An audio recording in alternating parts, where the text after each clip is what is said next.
virtual hearing on Metro's proposed FY 2025 budget.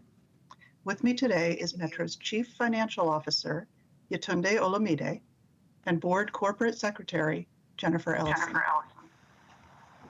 This hearing is convened by the Metro Board of Directors to gather public comment on two dockets.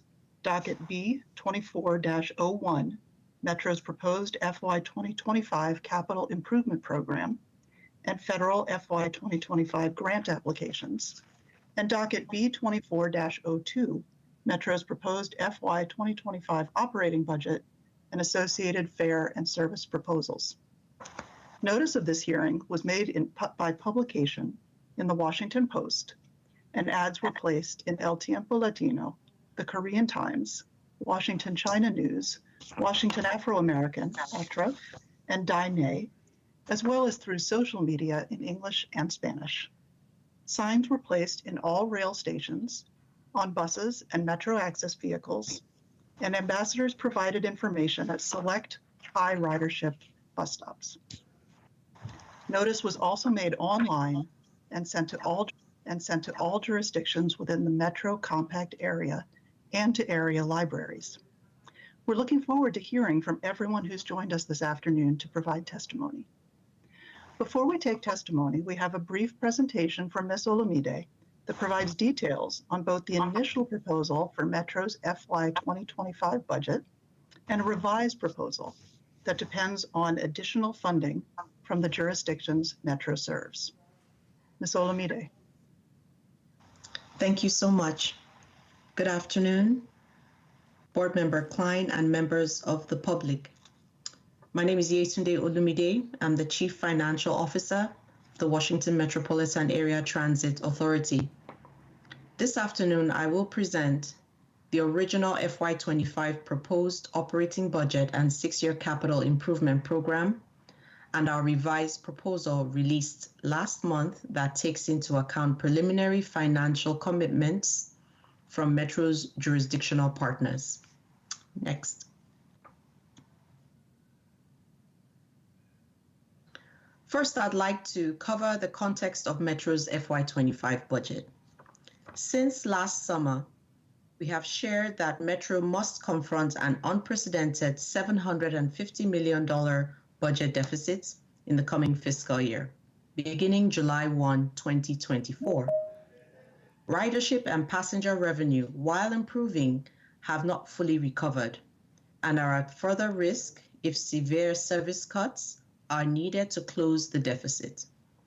Operating costs are directly related to service levels, and a deficit this large without additional funding requires looking at severe service cuts and fare increases. On the capital side, the proposed FY25 to 36-year CIP planned investments total $11 billion, and FY25 budget investment is $2.4 billion, with investments focused on reducing the backlog of unmet capital programs and projects. We can go to the next slide. One more. Thank you. Metro is confronting an unprecedented $750 million budget deficit in the coming fiscal year. We're committed to being open and transparent about the impact on service and the region if we can't close the budget gap. Metro is legally required to present a balanced budget each year, and the fiscal year 25 budget proposals reflect our current funding situation. And on the next slide, the proposed budget eliminates the $750 million deficit through drastic service and administrative cuts, fare increases, transferring funding for preventive maintenance programs, and cost savings initiatives. We acknowledge the proposed budget would be painful to our customers and employees and would severely limit the services we provide to the community. Just as ridership is accelerating, we would have to reduce rail and bus service below what is needed for the number of people currently riding Metro. Starting from the $750 million gap, Metro's internal efficiencies generate net savings of $124 million. And the preventive maintenance transfer increase would further reduce the gap by $193 million. The service cuts and deep administrative reductions result in a $500 million decrease in operating expenses, while the revenue lost from the major service cuts, including non-passenger revenue impacts, total $95 million. The fare and parking increase would generate $29 million more in revenue for a net savings of $433 million, and thus closing the FY25 deficit. Without a sustainable funding source, the FY25 proposed budget presents an unrecognizable Metro due to the unprecedented service cuts necessary to close the operating deficit through internal levers. On the next page, to help close Metro's FY25 operating deficits, the proposed budget would reduce service by roughly a third and increase fares by 20%. Specific changes to Metro Bus include eliminating bus service on 67 of 135 lines and reducing service on 41 of 135 lines. On Metro Rail, the system would reduce service on all lines.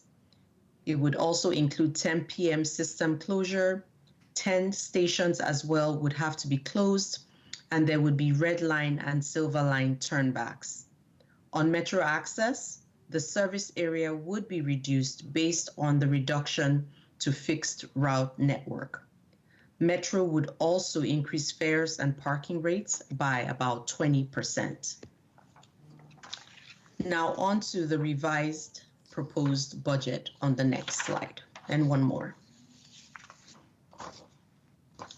On Thursday, February 8, 2024, Metro's general manager released a revised budget based on preliminary financial commitments from Metro's jurisdictional partners. The revised 25 proposed budget adopts a regional approach that requires collaboration and assistance from all stakeholders, including Metro, its riders, and Metro's funding jurisdictions. What Metro can control: aggressive expense management and oversight by Metro will keep FY25 gross expenses at FY24 levels. This means a 0% growth in expenses. This would be achieved through salary and wage freezes worth $38 million, $50 million in recurring administrative savings and efficiencies, reducing non-personnel expenditures by about $11 million, and targeted service cuts for $20 million in savings. These cost reductions result in $119 million in FY25.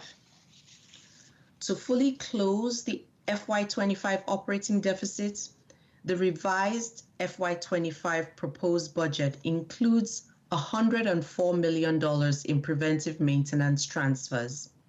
While this lever can provide relief on the operating budget, it decreases capital funding for infrastructure projects and will accelerate Metro's looming capital deficit. On the next page, I'll go through some of the targeted service and fare optimization areas.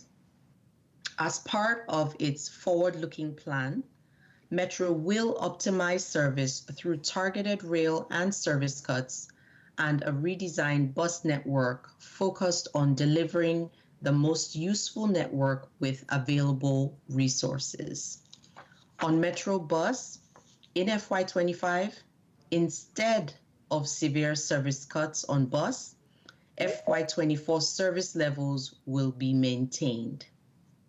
On Metro Rail, Metro would continue frequent all-day service while more efficiently scheduling peak service periods to align with ridership levels. There would be also more 6-car trains where shorter trains provide sufficient capacity. There would be a reduction service levels on holidays with low ridership. On Metro access, Metro would preserve the current service area. Fares are proposed to increase by 12.5% instead of 20% as originally proposed. Next, I go to the jurisdictional operating investment levels on the next slide. As of February 2nd, 2024, Metro's funding jurisdictions have communicated $480 million in additional funding in FY25 above the 3% cap. Maryland's budget includes $150 million. Budget conferees have been appointed by both the House and Senate to resolve the differences in their respective budgets in Virginia, and the DC leadership sent a letter indicating their commitment to $200 million in additional subsidy. Metro is grateful that the region is working together to address its FY25 deficit and communicated these additional funding amounts. On the next slide. Now, although Metro's proposed FY25 capital budget is fully funded, future funding constraints will shrink the capital program, leaving the state of good repair and modernization needs unmet, as well as reduce reliability. Generally, consistent with what was presented in December, revised amounts reflect updated preventive maintenance transfer assumptions. Metro's total capital investment for FY25 through 30 would be the $11 billion, and 10-year plan would be $24 billion. And lastly, on the next slide, while there's still work to be done, and we look forward to hearing from the public on the budget process, we hope this revised budget proposal is responsive to the feedback and requests of our partners and our stakeholders. Thank you so much, and I hand it back over to you, Ms. Klein. Thank you so much, Ms. Olamide. Before we call witnesses, I'd like to explain the testimony process for this afternoon. For this hearing, we have people joining us both by phone and via video. If you're joining us via video, please keep your camera off and mute your microphone until I call on you. If you're listening on the phone, you can *5 to raise your hand to indicate that you want to speak. We'll call on you using the last 4 digits of your telephone number when it's your turn to speak. Again, that's *5 if you're listening by phone and want to speak. If you're watching this hearing live and decide that you want to provide testimony, you can call 206-899-2028. Again, that's 206-899-2028. After calling in, you'll enter the meeting code 164-729-013. Again, 164-729-013, followed by the #. Once you're in the meeting, you can press *5, which will let us know you want to speak. We'll call on you using the last 4 digits of your phone number when it's your turn. You can watch the hearing live online at www.wmata.com/budget, and the video will be archived on the Metro Forward YouTube channel. If you're watching the live hearing on a different device, please make sure to mute that device so there isn't feedback. You'll be able to listen to the hearing while you wait in the phone queue. For the public record to accurately reflect who's providing testimony, I ask that you please state your name and any organization that you represent before beginning your testimony. Since this hearing is being recorded and will be available on YouTube, please do not provide any personal information like your address, phone number, or email in your testimony. Elected public officials will be allowed 5 minutes and everyone else will be allowed 3 minutes each. Extra time will be given for translation if needed. We ask that you stay within your time limit because we want to make sure everyone who wants to speak has a chance to be heard. I also want to note that each speaker is only able to speak once.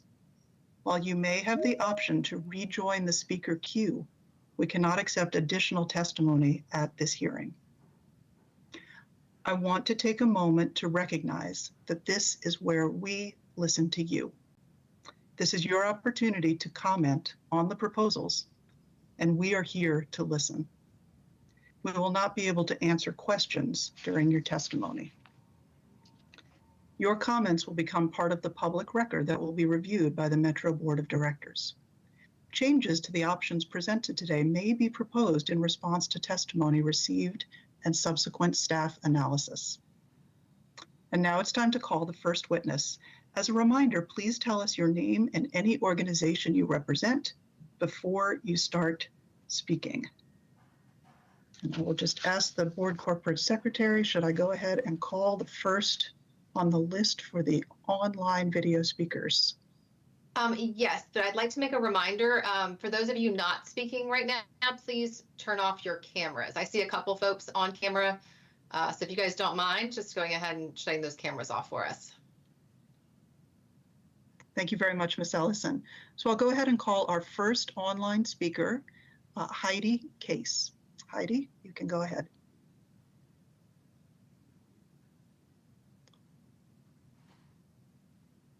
I don't see Ms.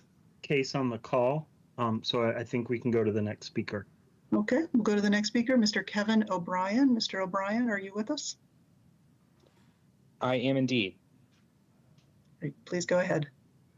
All right. Hello, everybody. My name is Kevin O'Brien, a DC resident and organizer with the Washington Area Bicyclist Association. Perhaps counterintuitively, I find being a bicycling advocate also means being a transit advocate because the two modes complement each other directly and indirectly. Directly, transit, and Metro Rail in particular, allows bicyclists like me to reach more corners of the region more quickly. A typical journey for me might be biking the 1 mile to my nearest metro station, taking metro across the Potomac into Virginia, and then bicycling another mile or two to my destination. The 20, 30, or 45-minute walk on each end of those journeys turns into an easy breezy 8 or 10-minute ride. Metro's embrace of bicycling multimodal over the last several years in the form of allowing bikes on trains at all hours, its thoughtful consideration of the unique needs of bicyclists and multimodal users in its new train car designs, and the significant investments in bike storage at stations has truly been one of the most exciting developments for me since moving to the region nearly 10 years ago. But the indirect benefits of transit to bicycling are perhaps more consequential. Every person taking transit is a person who might otherwise be driving. And I think we can all agree that more cars on the road is the exact opposite of what our region needs. More cars worsen already bad congestion and saps valuable time from our daily lives. It increases carbon emissions and air pollution, with the burden falling most heavily on low-income communities and communities of color living nearest our highways. And it exacerbates the risks of roadway violence that continue to claim the lives of more and more pedestrians and bicyclists year after year, despite promises from area leaders to stem the tide. As a bicyclist, the last thing I want to see is an extra 10, 50 or 100,000 daily car trips as a result of reduced transit. If you care about the climate, if you care about livability, if you care about roadway safety and Vision Zero, then you have to care about Metro. We need to be putting more money into our transit system, expanding rather than reducing service hours and frequency to get more folks out of their cars and onto transit. Cuts to service, especially Metro Bus, means farther walks for riders, longer waits alongside often busy roadways, and more exposure to vehicular and other types of violence. Station closures means a smaller travel radius, a smaller world for the tens of thousands of people just like me without a car. As a bicyclist, as an environmentalist, as a frequent transit rider, and most importantly, as a resident who loves living here, I implore WMATA and our local jurisdictions to continue working to permanently right the fiscal ship, to avoid at all costs these most drastic cuts and scenarios that have been proposed, and avoid to the greatest extent possible any short-term budgetary sleight of hands that punts a long-term fix and risks future investments and repairs. Appreciate the work you've done and look forward to getting closer. Thank you. Thank you very much, Mr. O'Brien, for those comments. Let me just remind everyone, if you're not speaking, please keep yourself on mute and turn your camera off. And for those on the phone, if you would like to be put into the speaker's queue, you can press *5. Our next speaker is Ms. Barbara Glick. Ms. Glick, you can go ahead. Okay, can you hear me? Yes. Yeah, hi. I want to 100% agree with what Kevin said, 100%, everything. But I wanted to address something else. I wanted to address the fact that fares are being evaded, and it's not fair to cut services for those of us who pay for fares. I go on buses often, and the fare boxes are not working. I try to pay. I'm trying to pay. Most people are so happy that the driver just waves them back. Don't pay if the fare box is not working. So you have a lot of uncollected fares. I'm tired of going to the metro, seeing people just right in front of the station manager walk right over the fare gate, the gate. Why isn't that being addressed? Why isn't fare evasion being addressed? In Luxembourg, all public transportation is free because of all the reasons that Kevin said. So we should be increasing our access. Why aren't you addressing fare evasion? It's so unfair to those of us who are honest. You know, you want to make it free for everybody, fine. You want to give fare cards to people who are eligible, that's fine. But the station manager should be empowered. They are disempowered to do anything right in front of them. They go right in front of them. I see it every day. Many people right over the fare, the thing. That's not being addressed. Only fare increases are being addressed and budget cuts. And this is going to unfairly punish those of us with lower income who cannot, whether you have a car or not. People should be riding public transit to get cars off the road for all the reasons Kevin said. So I would like to know why Metro is not addressing fare evasion. That's a big source of lost revenue. And it's not fair to continue this way without addressing that. Thank you. Thank you very much for your comments, Ms. Glick. We will turn to the next speaker, which is Ms. Andrea Toney. Ms. Toney, you may go ahead. Is Ms. Toney with us?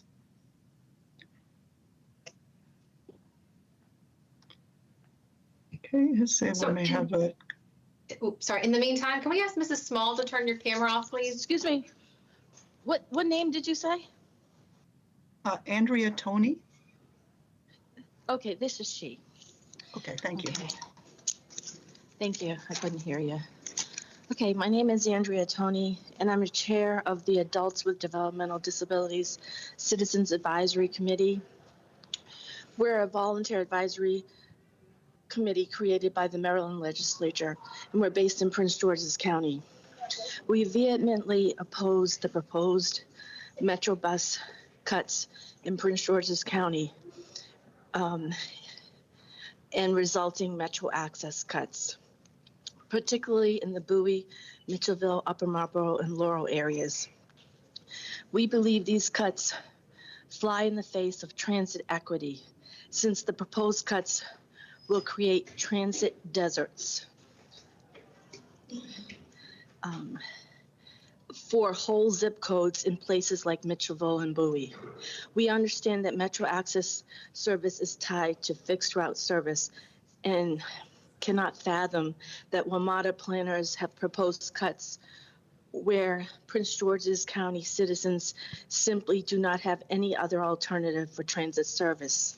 We believe that the proposed bus cuts demonstrate a lack of concern for the most vulnerable citizens, people with developmental disabilities who use Metro access. People with developmental disabilities use Metro Access to go to jobs, often minimum wage, to go to doctors and therapy appointments, participate in federal and Maryland DDA funded provider programs and self-directed activities, to shop and remain connected to their families and communities.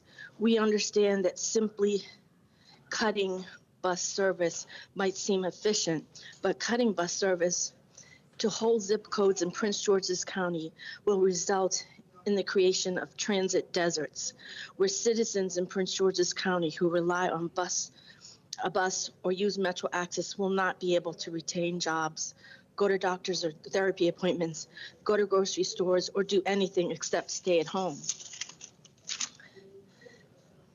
The proposed cuts will harken back to a time when people with developmental disabilities simply just stayed at home, did not work, were not full members of their community, and are plagued by obesity and other health problems because of a lack of mobility. We recommend that WMATA planners consider other alternatives like increasing bus headways system-wide or on multiple bus lines, lengthening bus routes rather than excluding whole zip codes in Prince George's County from any Metro bus and Metro Access service, expediting the rollout of fare evasion devices and innovative ways to address this problem.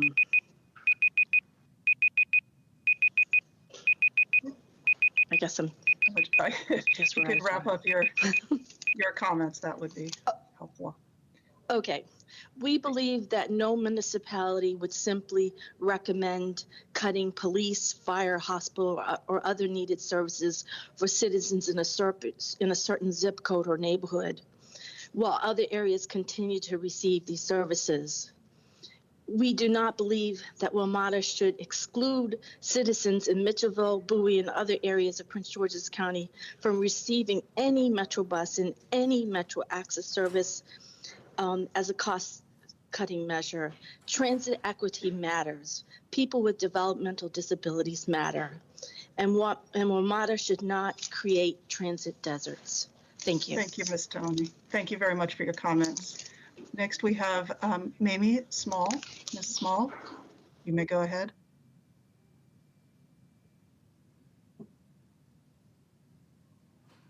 Good afternoon. There we are. Good afternoon. You can go ahead.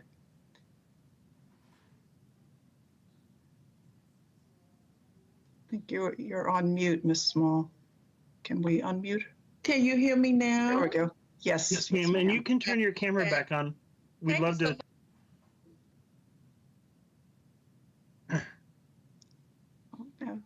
Now you're muted again, Ms. Small, and your camera's off. So are you able to turn the camera and there we go. Perfect. Thank you. Okay. Okay, my mic is on. I think my mic is on. Yes, okay. We can hear you. Thank you so much.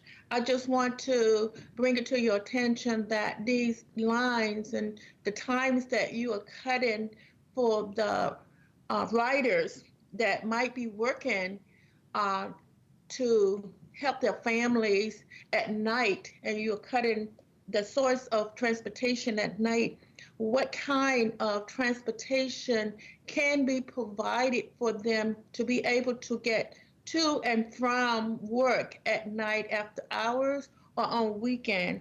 Is there a possibility that you could possibly do a Metro Access for those people, or they can call Metro Access and make arrangements to have transportation to and from work at late at night or on the routes that you are cutting, so that they might be able to get to and from work to take care of their family? That is my comment.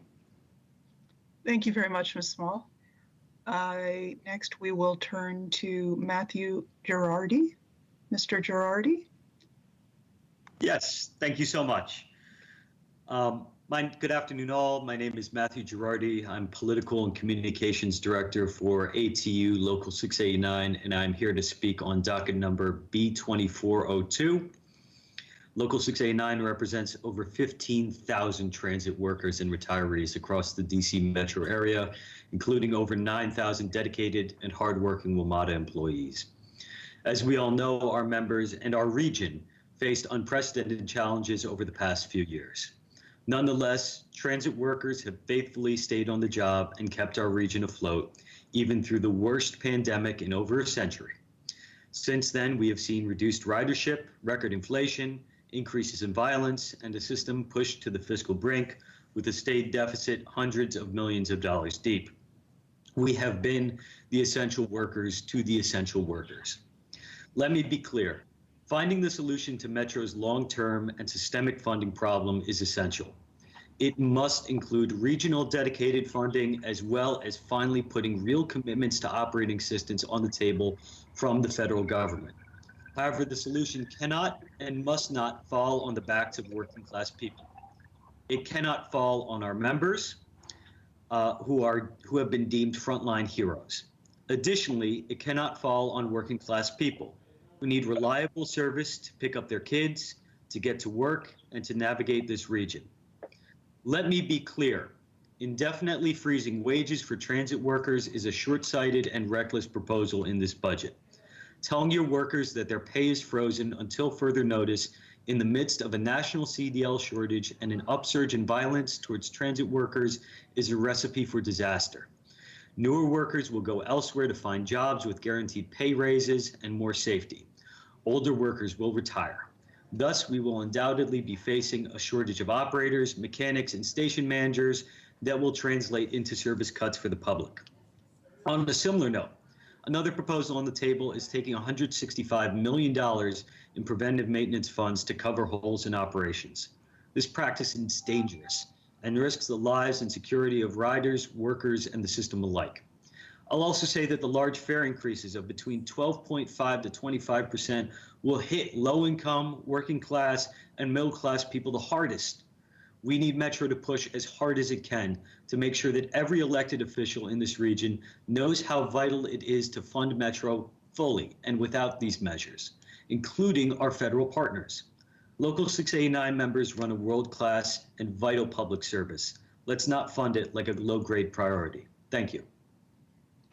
Thank you very much, Mr. Girardi. I want to remind those on the phone that if you are interested in speaking, you can press *5 to be put into the speaker queue, and we'll let you know when it's your turn using the last 4 digits of your phone number.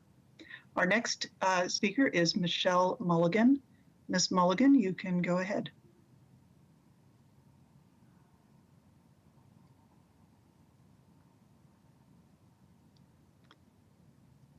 Do we have Ms. Mulligan on the line? I don't see her. Okay. Well, we will go to the next speaker, and then for those who we may have missed, we'll give another opportunity at the end of the list. Mr. Cal Simone is our next speaker. Mr. Simone? Hi, I have a question before I start, and then I want to share my screen. So I think I understood that you are saying you're not rolling back any of the bus routes that you're canceling. Is that right? Or you're still planning to eliminate a large number of bus routes? I just need that yes or no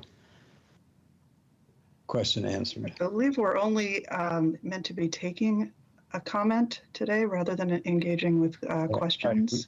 Because half of my comments are based on that. All right. So my name is Cal Simone. I'm not representing any organization, but I am a long-term resident of Ward 3 in Rock Creek West. I've been riding the buses since 1961 when the buses were operated by DC Transit. So the first part of my comments pertain to 3 particular routes, and I'm going to share my screen to do this. Let's see. I'm going to try to figure this out as I go. Hopefully this will work. I have no idea if my screen is being shared. It is. We can see it. You can see a map? Okay, good. Yes.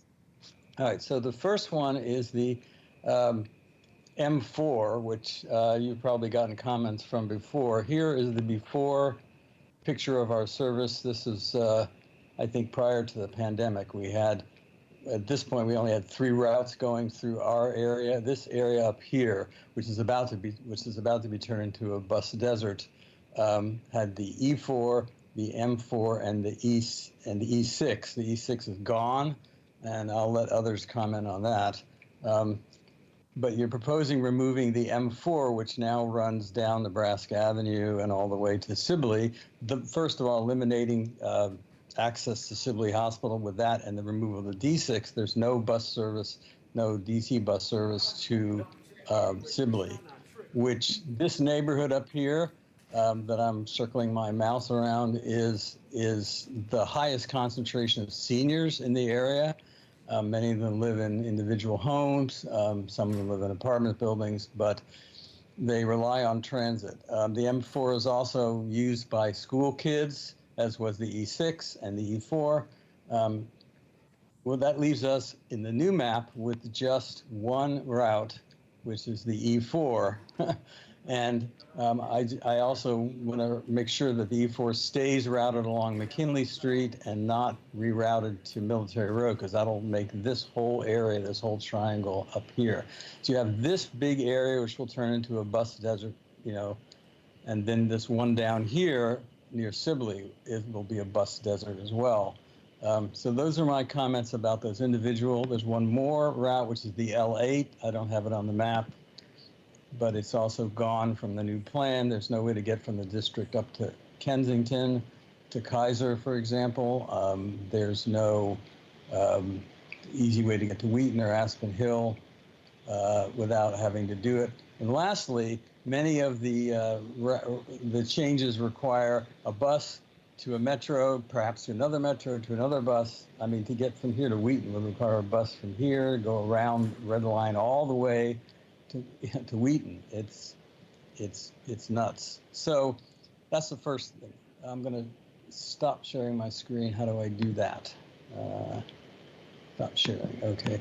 The last comments I'll make is about the general state of transit. The city of San Francisco, people keep comparing the city to other cities. This is 49 square miles, has a bus stop within a quarter mile of every single household in the city.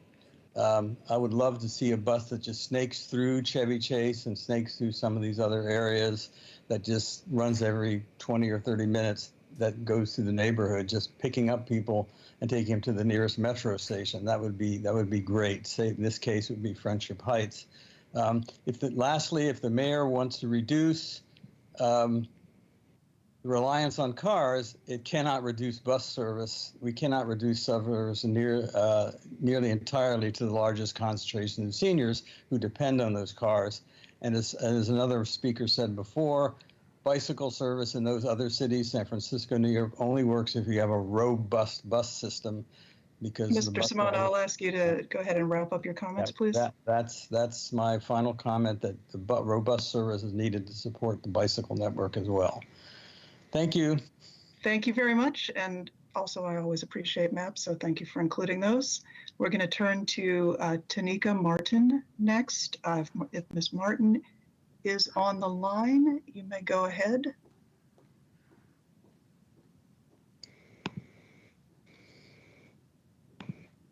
And then I guess Mr. Simone, yes, camera's off. Do we have Ms. Martin, Tanika Martin? I didn't see her join. Okay, then we're going to go to the next on the list, Mr. Kevin Shu. Is he on the line? Yes, I am. Kevin, okay. You may go ahead. I'm Kevin S., living in Loudoun County, representing myself. One suggestion that I had was that the 2 airports that the MWAA, the Metropolitan Washington Airports Authority, manages, being National and Dulles, see a combined 50 million passengers as of 2023. So why not push for like an additional $15 user fee added to like every ticket crossing through those airports, which would immediately close like $750 million gap. And if that's not allowed, lobby the FAA for Congress to allow for such transit supporting fees. And unlike a gasoline tax, since air travel isn't going away anytime soon, such fees are. Thanks. Thank you very much, Mr. Shu. Appreciate your comments. Next, we have Melissa Schweisguth. Ms. Schweisguth, are you on the line? I know I'm catching folks by surprise. We'll give her a moment if she's there.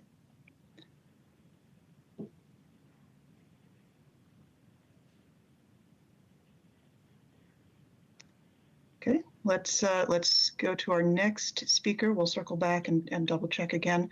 Cindy Laban. Ms. Laban, are you on the line? Hello? Oh, is this Ms. Schweisguth? Yes. Okay, good. Okay, we'll go ahead and do that. Yes, we can hear you. Hi, thank you. Sorry, I had to get out of a work meeting just to jump off and do this call. So thank you very much for taking my feedback. My name is Melissa Schweisguth. I live in Hyattsville, Maryland. That's it's District 2 in Prince George's County, and really just wanted to express, number one concern for all the proposed cuts.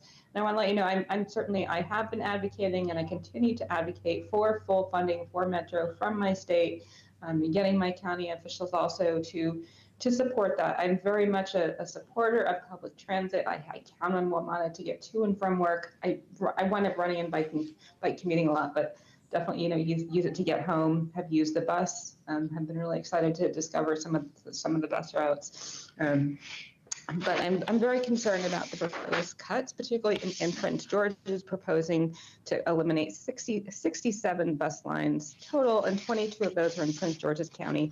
Our county has a lot of lower income individuals who really depend on bus transit. Our county is very dependent on WMATA for bus transit. So 22 of those routes you're proposing to cut are in our county. Also concerned about the Silver Line turnbacks, and particularly with the rail system shutting down at 10. We saw what those early shutdowns did to the economy and to folks, particularly working folks, shift folks before. If these cuts go through, they'll impact about 14,000 people in my county, particularly the transit-dependent households in South County and along our Blue Line. So I just wanted to ask you to, please reverse these cuts, and please continue to advocate for full funding and help us advocate for full funding. And thanks for all you do. Thanks for taking my comments. I really appreciate it. Thank you for making those comments. And I know it's always difficult for folks to do something like this in the middle of the day, so I just want to express appreciation for everyone who is providing comments today. And I'm going to ask if Cindy Laban is available. You're up next.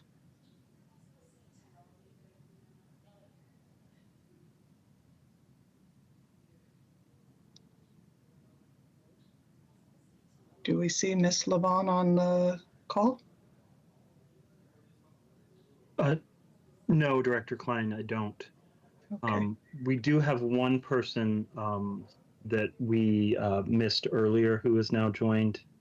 If you'd like to go to her, that's Ms. Heidi Case. Oh, wonderful. Ms. Case, yes, please go ahead.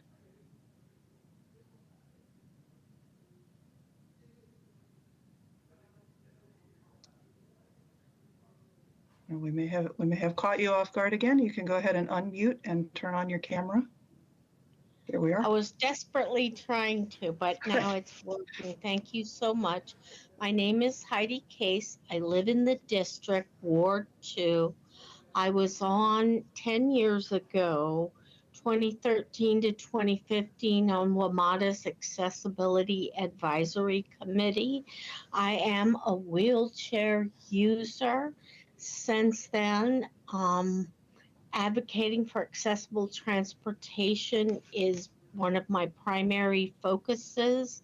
For the last 3 years, I chaired DC's Multimodal Accessibility Advisory Committee, appointed by the mayor to advise DDOT on these kind of issues. I've chaired also in the last several years the Taxi Accessibility Advisory Committee and worked closely with Christian Blake on the Transport DC, the taxi alternative to Metro access. I'm very concerned about some of the cuts, even under the newer projected budget. About a year ago, Metro Access began using taxis and then eventually even Uber as an alternative to that they actually utilize for specific Metro access trips, but none of them are vehicles that wheelchair users can have. So for about a year now, that's been going on, and the inequity is that that was considered a pilot, and everyone able to use that alternative got free trips, and no one in a wheelchair could. Some of Metro's reasons were not to pull the limited number of wheelchair cabs off the street. Now, understand in the new budget, you intend to ever increase those numbers. I'm concerned about further segregating wheelchair user services from people who do not, and the difference in quality. When taxis and Uber does it, you can pick and let them know when you want them to come. That doesn't happen for using Metro Access vans.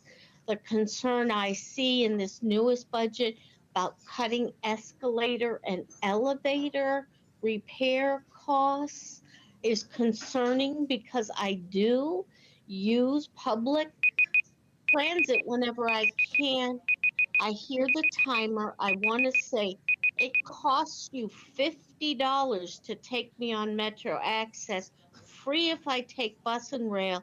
So don't screw my ability to do that by cutting elevator repairs.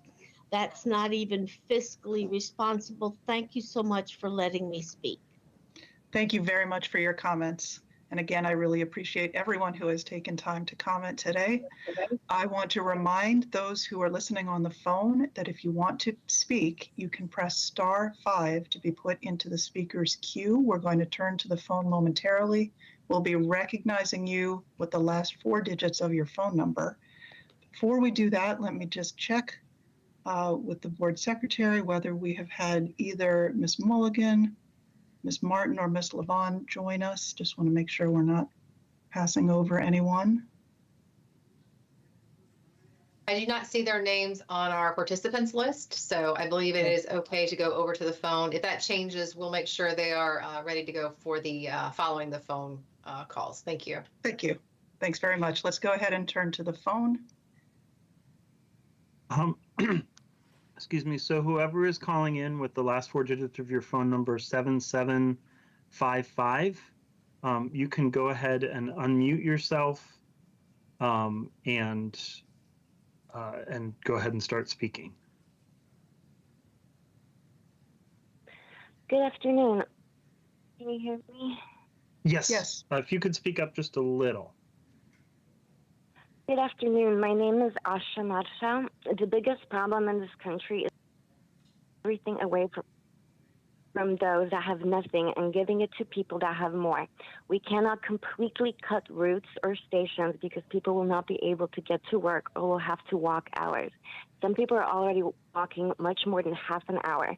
If this is passed, I will have absolutely no transportation on the weekend.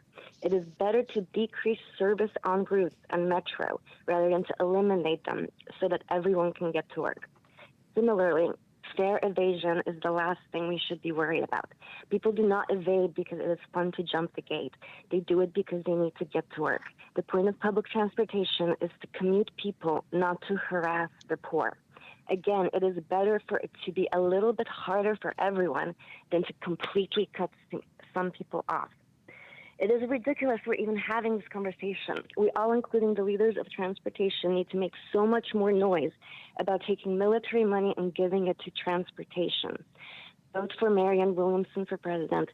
Ceasefire now. Thank you so much. Thank you very much for your comments. We'll turn to the next speaker. I do not have anybody else who has called in that has raised their hand. If you'd like to remind people how to, spoke too soon. And as a reminder, it's *5 on your phone if you would like to be in the speaker line. This is the speaker with the last 4 digits, 8549.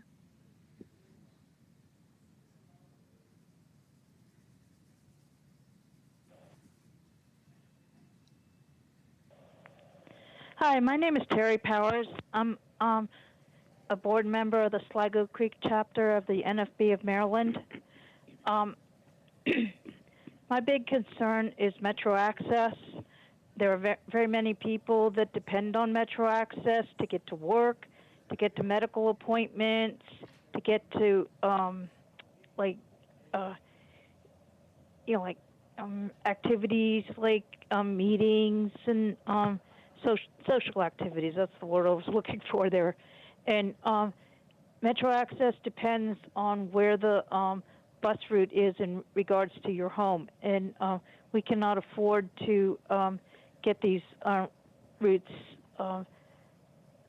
cut because I'm a blind, multi-handicapped person, and I depend on Metro access for like long distances, like to get to my NFB meeting, to get to the airport when I need to go on a trip, or many other things that are far away that I cannot afford to take a cab to.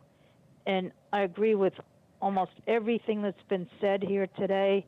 The subways and the buses are very important things for all of us, and we do need to reduce all the cars that are on the road and try to use buses as much as possible. The other thing is these bike lanes that have been created are very dangerous for blind and multi-handicapped people. Whoever came up with this idea never spoke to handicapped people and looked into the dangers involved with how a blind person is supposed to cross those bike lanes to get to their bus stop. And same thing with a wheelchair. I'm just trying to let people know that Metro access is a very, very, very important thing to us. Thank you. Thank you so much for your comments. Do we have anyone else who is interested in speaking today?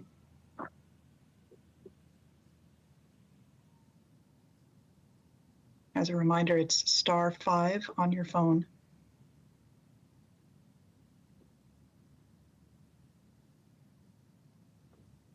I don't see anyone else on the telephone line with their hands raised. I'm going to pull up the slide that lets folks know how to provide written comments. And then if folks want to decide, that'll give them a few seconds to still raise their hand. Mm-hmm.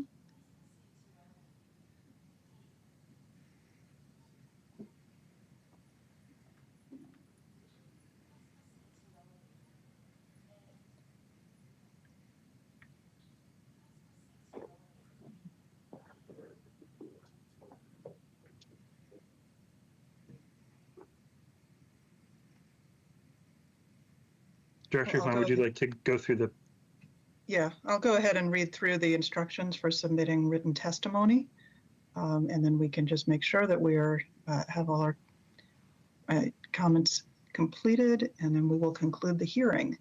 So as you can see from the slide, you are welcome to submit additional written testimony. It must be received by 5 p.m. on Tuesday, March 5th, 5 p.m. on Tuesday, March 5th. Testimony can be submitted online at wmata.com/budget. You can online, if you submit online, you have the option to complete a survey, write free-form comments, or upload a letter, petition, or other document.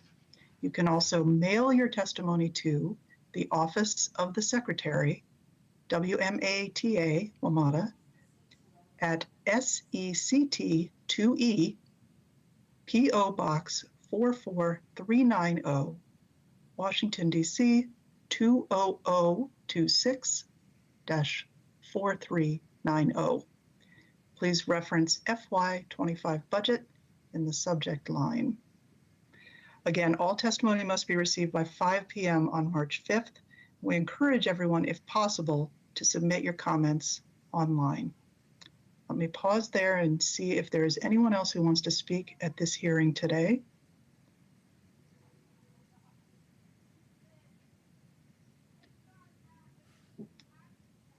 I am not seeing anyone. Can Secretary's office folks confirm? That is correct. And just a reminder, if you've already spoken today and provided your comments, the remaining options for providing additional comments are seen here on the screen. Thank you. Okay, well, we're going to go ahead and conclude the hearing then. I really, really want to thank everyone who provided testimony today. We will be reviewing that with the members of the board, really taking to heart what everyone has said and considering it as we conclude this year's budget process. I also want to thank the staff of the Board Secretary's office who have made this hearing run very smoothly, as well as our ASL interpreters, with whom, without whom we wouldn't have been able to have a successful hearing like this. So thank you again, and I believe the hearing is now adjourned.